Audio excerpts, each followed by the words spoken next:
আসসালামু আলাইকুম ভিউয়ার্স, আশা করি আপনারা ভালো আছেন। এইবার আমেরিকা তাদের নিজেদের কৌশল পাল্টে ফেলেছে।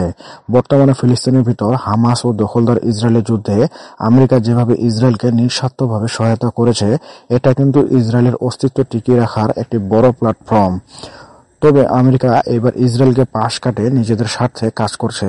নিজেদের স্বার্থ বলতে জো বাইডেন ইলেকশনকে সামনে রেখে কোনো ধরনের বেপরোয়া সিদ্ধান্ত নিতে পারছে না, কারণ জো বাইডেন অনেকটাই আকাঙ্ক্ষা নিয়ে বসে আছে আবারও নির্বাচনে জয়ী হয়ে ক্ষমতায় আসা।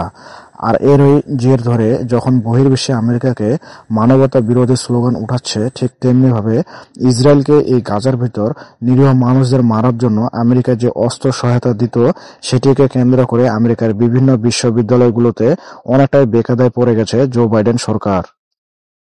আর এরই কারণে একটু চালাকির সহিত আমেরিকা ইসরায়েলকে রাফা প্রান্তে অভিযান পরিচালনা বন্ধ করার জন্য খুব চাপ প্রয়োগ করছে, এবং কি কিছুদিনের ভিতর আমেরিকা থেকে বিশাল পরিমাণ যে অস্ত্র চালান দিতে চেয়েছিল, যদি ইসরায়েল রাফা প্রান্তে অভিযান পরিচালনা করে তাহলে সেটি স্থগিত করার হুমকি দিয়েছে।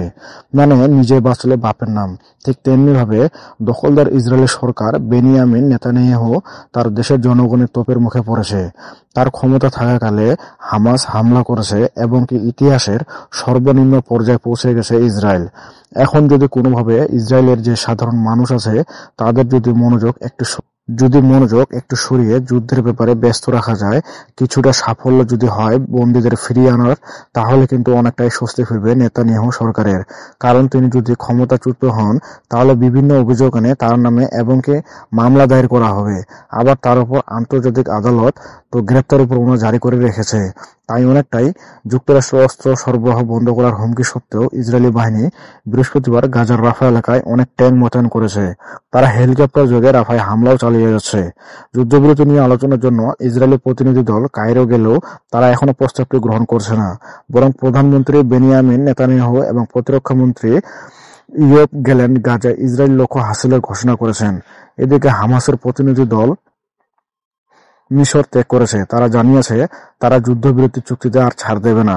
মিশরের সরকার সংশ্লিষ্ট আল কাহিরা টিভি যুদ্ধবিরতি আলোচনার সাথে পরিচিত একটি সূত্রের উদ্ধৃতি দিয়ে অবশ্য এতে বিস্তারিত কোনো তথ্য দেওয়া হয়নি।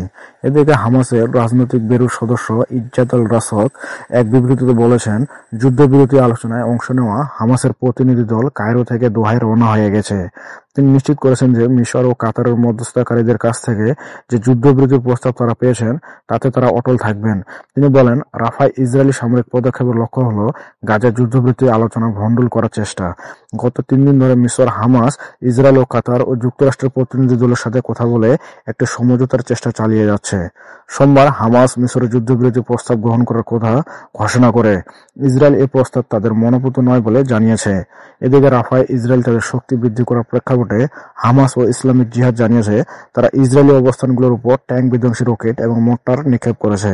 এদিকে ইসরায়েলের প্রতিরক্ষা মন্ত্রী ইয়োব গ্যালেন্ট তার দেশের শত্রু ও মিত্রদের প্রতি বার্তা দিয়ে জোর দিয়ে বলেছেন, উত্তর ও দক্ষিণে ইসরায়েল তার লক্ষ্য হাসিল করবে। ও সর্বোত্তম বন্ধুদের বলছি, ইসরায়েল প্রতিরক্ষা বাহিনী, ইসরায়েলের প্রতিরক্ষা মন্ত্রণালয়, প্রতিরক্ষা এস্টাবলিশমেন্ট নত হবে না। আমরা আমাদের লক্ষ্য হাসিল করব। আমরা হামাসের উপরও হামলা করব। আমরা হিজবুল্লাহকে ধ্বংস করবই। আমরা অবশ্যই নিরাপত্তা বয়ে আনব।